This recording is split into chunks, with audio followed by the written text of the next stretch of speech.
سمندری غذائیں جنہیں انگریزی میں سی فوڈ کہا جاتا ہے وہ تمام غذائیں ہیں جو سمندر، دریا، جھیل یا دیگر آبی علاقوں سے حاصل کی جاتی ہیں۔ ان میں مچھلی، جھینگے، لابسٹر، سیپ اور دیگر سمندری جانور شامل ہوتے ہیں۔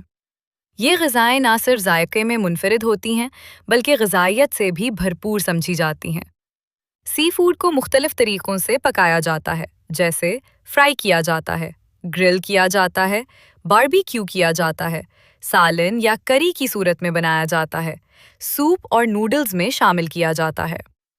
دنیا بھر میں لوگ اپنی پسند کے مطابق مختلف اقسام کی سمندری غذائیں کھاتے ہیں۔ سمندری غذائیں زیادہ تر ساحلی علاقوں میں مقبول ہوتی ہیں کیونکہ وہاں یہ تازہ اور آسانی سے دستیاب ہوتی ہیں۔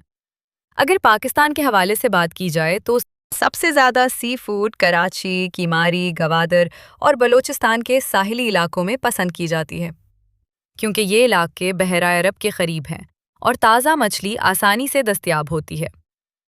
پاکستان میں زیادہ تر لوگ سی فوڈ کو فرائی، گرل، باربیکیو، ٹکا، کڑاہی اور سالن کی شکل میں پسند کرتے ہیں۔ مثال کے طور پر fried fish, fish tikka, fish karahi, جھینگا karahi, grilled prawn, fish biryani, fish curry. Punjab, Lahore, Faisal آباد اور دوسرے شہروں میں بھی اب جھینگے، فش اینڈ چپس اور فش ٹکا کافی مقبول ہو چکے ہیں، خاص طور پر ریسٹورنٹس میں۔ آپ کو کون سا سی فوڈ پسند ہے؟ کمنٹس میں ضرور بتائیں۔ ساتھ رہنے کا شکریہ۔